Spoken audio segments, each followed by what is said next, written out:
Bismillahirrahmanirrahim. Assalamualaikum warahmatullahi wabarakatuh. Bagaimana kabar hari ini? Semuanya saya doakan selalu dalam keadaan sehat walafiat. Amin, Allahumma amin. Baiklah, pada kesempatan hari ini saya ingin membahas sedikit mengenai kurban dan akikah. Tujuan pembelajaran hari ini adalah 1. Pengertian kurban. 2. Hukum kurban. 3. Latar belakang terjadinya ibadah kurban. 4. Waktu dan tempat penyembelihan kurban. 5. Ketentuan hewan kurban. Dan yang terakhir, pemanfaatan daging kurban. Yang pertama yaitu pengertian kurban. Kita harus memahami terlebih dahulu secara bahasa apa pengertian kurban, dan secara istilah apa itu pengertian kurban. Secara bahasa diambil dari bahasa Arab korba yang mengartikan dekat.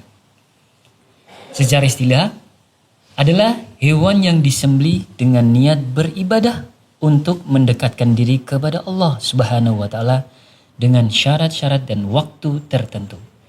Disebut juga dengan udhiyah. Setelah mengetahui pengertian kurban baik secara bahasa maupun istilah, kita harus mengetahui hukum kurban.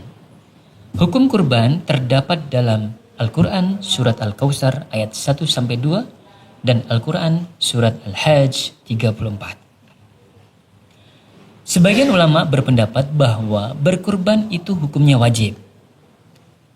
Menurut jumhurul ulama berpendapat hukum kurban adalah sunnah muakkad. Hukum kurban menjadi wajib apabila kurban tersebut dinazarkan. Menurut Imam Maliki, seseorang membeli hewan dengan niat untuk kurban, maka ia wajib menyembelihnya untuk kurban. Latar belakang terjadinya kurban.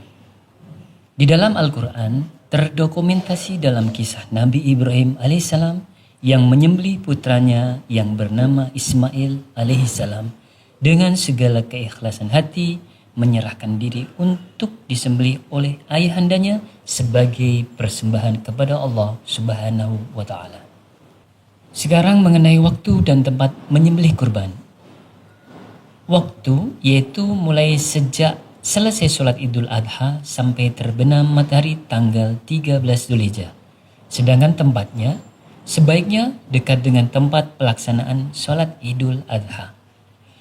Ketentuan hewan kurban. Hewan kurban yang dimaksud antara lain, yang pertama yaitu unta, yang kedua kerbau, 3 sapi, yang keempat kambing, dan yang terakhir yaitu domba. Ketentuan cukup umur, yang pertama domba sekurang-kurangnya berumur 1 tahun atau telah tanggal giginya. Yang kedua, kambing biasanya sekurang-kurangnya berumur 1 tahun, sedangkan unta sekurang-kurangnya berumur 5 tahun, sapi atau kerbau minimal berumur 2 tahun, jika seekor kambing atau domba hanya untuk 1 orang, sedangkan unta, sapi atau kerbau masing-masing bisa untuk 7 orang. Apa sih tujuan daripada kurban? Kurban bertujuan untuk 1. Mendekatkan diri kepada Allah. 2. Memperoleh keridhaan Allah. Dan yang terakhir sebagai ibadah sosial untuk menyantuni orang-orang lemah. Pemanfaatan daging kurban. Daging kurban sebaiknya dibagikan kepada fakir miskin masih daging mentah dengan ketentuan. 1/3 untuk yang berkurban dan keluarganya, 1/3 untuk fakir miskin, dan 1/3 lainnya untuk hadiah kepada masyarakat sekitar atau disimpan agar sewaktu-waktu bisa dimanfaatkan. Apabila kurban diniatkan sebagai nazar, maka daging wajib diberikan kepada fakir miskin. Yang berkurban tidak boleh mengambilnya meskipun sedikit. Sunnah dalam menyembelih. Yang pertama, membaca basmalah, membaca sholawat, menghadapkan hewan ke arah kiblat, menggulingkan hewan ke arah rusuknya, memotong pada pangkal leher, serta memotong urat kiri dan kanan leher hewan. Yang kedua yaitu membaca takbir, terus membaca doa yang diajarkan Rasulullah. Yang terakhir orang-orang yang berkurban menyembelih sendiri hewan kurbannya. Di atas adalah sunnah-sunnah dalam menyembelih. Yang terakhir yaitu hikmah kurban. Hikmah kurban sendiri yang pertama untuk kurban, untuk orang yang berkurban. Yang kedua untuk penerima kurban. Yang terakhir untuk kepentingan umum. Hikmah kurban bagi yang berkurban, 1. Menambah kecintaan kepada Allah. 2. Menambah keimanan dan ketakwaan kepada Allah. 3. Menunjukkan rasa syukur kepada Allah. Dan yang terakhir, mewujudkan tolong menolong, kasih mengasihi, dan rasa solidaritas.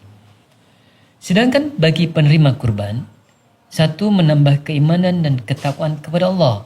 Yang kedua, bertambah semangat dalam hidupnya. Dan yang terakhir, yaitu kepentingan umum.